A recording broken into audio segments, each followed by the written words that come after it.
এই না পদে ঋগ্বেদ ৰত্নাৱলী জ্ঞান ৰাপদে যজুৰ্বেদ কীৰ্তন বিজ্ঞান। অসমীয়াই শংকৰ মাধৱক চিনি নাপায়, এফাকি ঘোষা গাব নাজানে, সেইসকল অসমীয়াই নহয় বুলি কৈছে। যদি আমি অসমীয়া বুলি পৰিচয় দিবলৈ হয়, শংকৰ মাধৱৰ বাহিৰে আমি নিজকে অসমীয়া বুলি কেতিয়াও পৰিচয় দিব নোৱাৰো। আমাৰ জন্ম হওঁতে ঘোষাৰে আৰম্ভ, আৰু শেষত মৃত্যুৰ সময়ত শেষত যেতিয়া আমাৰ চোতালত উলিয়াব, ঘোষাৰে শেষ হয়। এই ৰাম প্ৰশ্নৰ উত্তৰ দেও শুনা সাৱধান, কৃষ্ণৰ নামেহে জানা পৰম কল্যাণ। নামে সাধে যায় ৰজে নমতে অভিলাষ, জীৱা মুখ্য চাহৈ বৈকুণ্ঠ তদেন্ত বাস। জ্ঞানৰো জানিবা হৰি,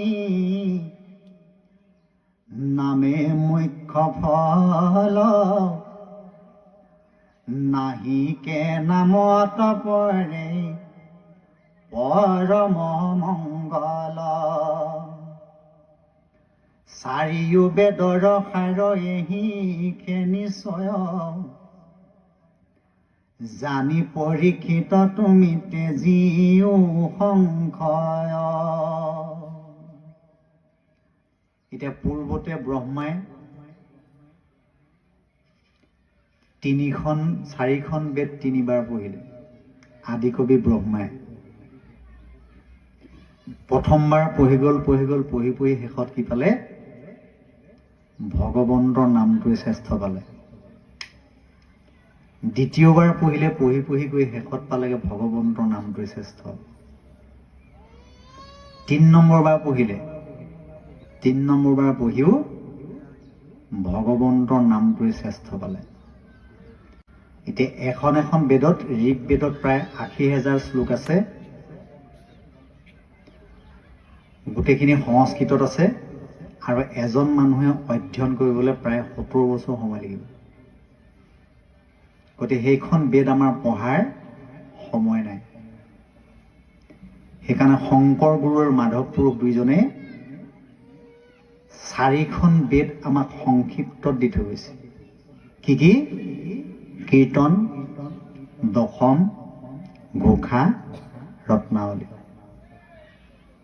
এই 4খন পুথি যদি আমি সম্পূৰ্ণ চাওঁ আৰু ইয়াৰ মতে যদি আমি চলো, আমি 4খন বেদ বেলেগে অধ্যয়ন কৰাৰ প্ৰয়োজন নাই। এদিন মাধৱ পুৰুষে শংকৰ গুৰুক সুধিলে যে, গুৰুজন, তুমি ইয়াৰ পৰা যোৱাৰ পাছত নাম বস্তু কাক দি থৈ যাবা? তেতিয়া শংকৰদেৱে মাধৱ পুৰুষক কৈছে, বোলে মই ইয়াৰ পৰা নাযাওঁ নহয়, মই ইয়াত থাকিম। তেতিয়া মাধৱ পুৰুষ উৎফুল্লিত হৈ গ'ল যে, গুৰুজন তুমি ক'ত থাকিবা? তেতিয়া মাধৱ পুৰুষক শংকৰ গুৰুৱে উত্তৰ দিছে, কি বুলি কৈছে? এই শুনিও মাধৱ মোৰ থাকিবাৰ থান, কীৰ্তনত সম মোৰ মূৰ্তিৰ সমান। মই ক'ত থাকিম?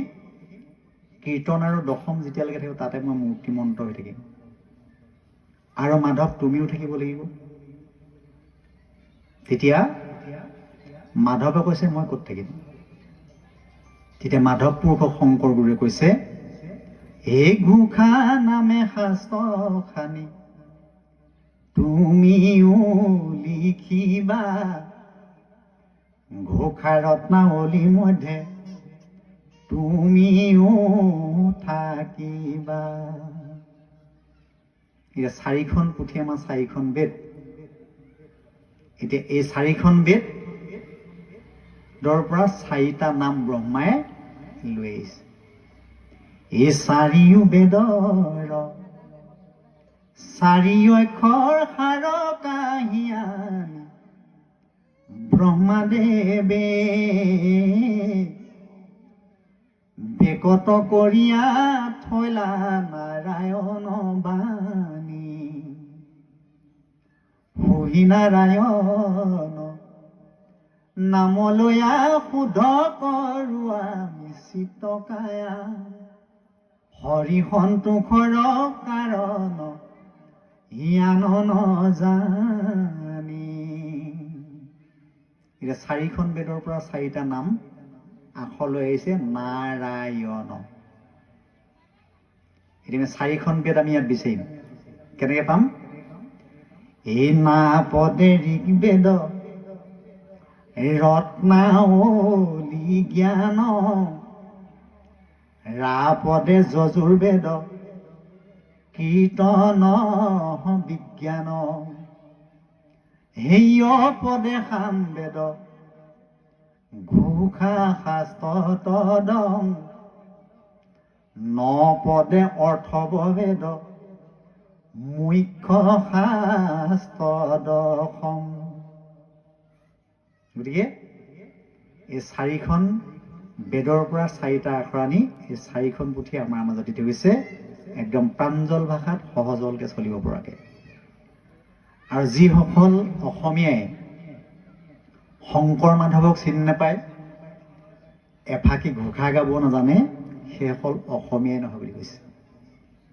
যদি আমি অসমীয়া বুলি পৰিচয় দিবলৈ হয়, শংকৰ মাধৱৰ বাহিৰে আমি নিজকে অসমীয়া বুলি কেতিয়াও পৰিচয় দিব নোৱাৰো। আমাৰ জন্ম হওঁতে ঘোষাৰে আৰম্ভ, আৰু শেষত মৃত্যুৰ সময়ত শেষত যেতিয়া আমাৰ চোতালত উলিয়াব, ঘোষাৰে শেষ হয়। গতিকে আমি শংকৰ মাধৱৰ কোলাতে জন্ম, আৰু শংকৰ মাধৱৰ কোলাতে আমাৰ শেষ নিশ্বাস।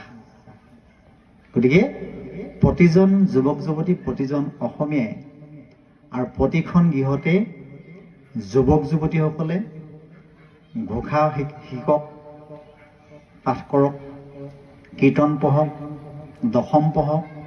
তেতিয়াহে আমাৰ উঠি অহা প্ৰজন্মক বচাই ৰাখিব পাৰিব।